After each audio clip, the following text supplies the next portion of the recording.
University. And we're here at Chevrolet to interview the manager of this company, Sir R. And I'm going to interview him. Let's go! Yes! Yes, come on!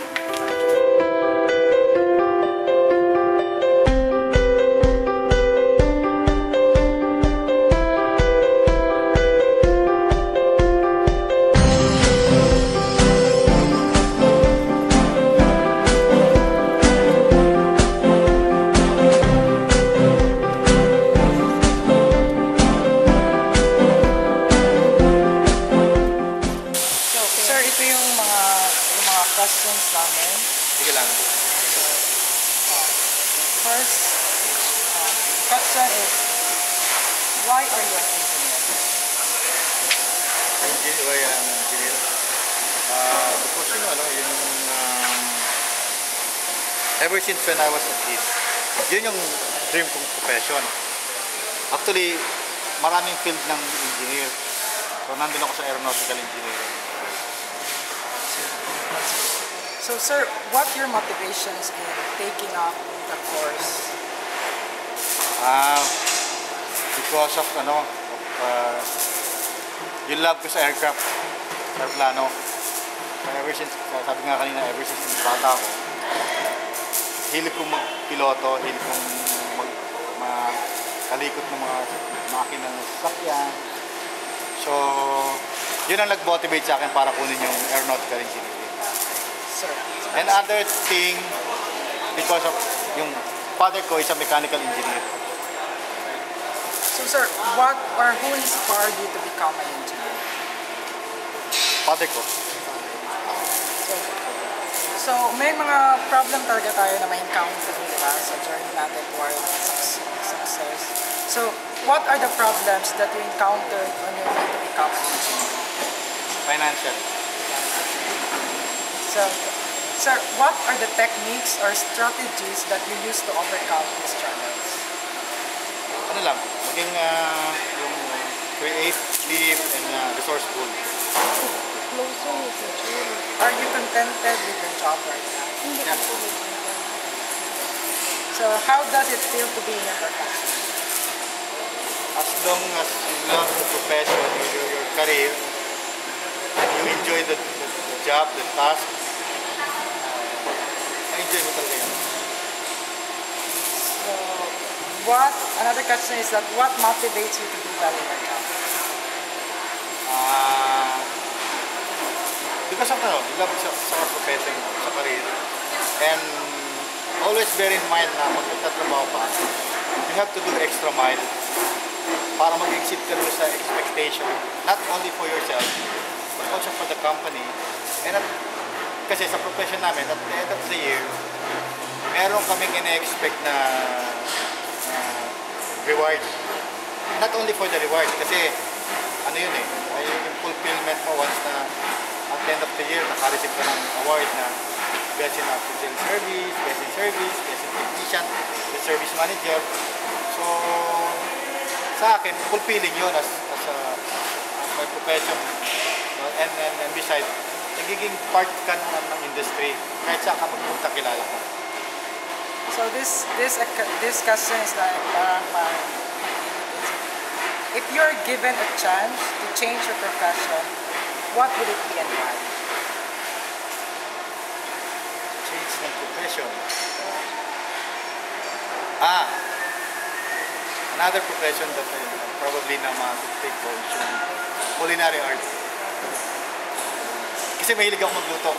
Mahilig din ako kumain. So, final question, can you give us some advice that can motivate us to become a professional like you and succeed in life? Best motivation is whenever you work or you do something, dedicate the task or the job sa Lord. Kasi siya lang yung magre-reward sa atin para maging successful. And once, always bear in mind na always go extra mile. Huwag tayo makontent doon huwag tayo maging dikahon. Makontent tayo doon ito lang trabaho ko, ito lang gagawin ko.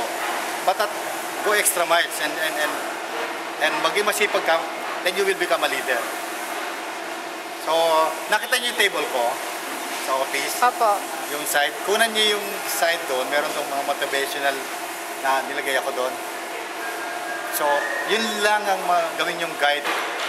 Then, hindi kayo magde-depart doon sa path na gusto niyo. Then, always strive hard. Ano bang gusto niyo yung career. Laging isipin na kahit na wala nakakakita sa inyo, merong somebody or someone or greater na makakita sa inyo na magre-reward sa inyo. So, yun lang ang Lord.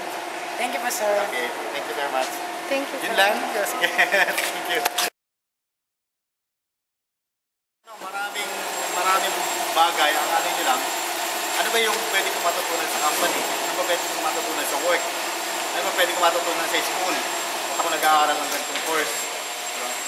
Then at the end, mag-set kayo ng gusto nyo. Mag-set kayo ng standard. Pagdating ng time, ito yung gusto ko yung standard. Hindi ako dapat maging forever tahuan lang ako or forever empleyado lang ako. Nasa sa inyo yung success, nasa sa inyo kung paano nyo hahanapin yung success sa buhay. Kasi pag naghintay ka lang, kailangan hanapin mo.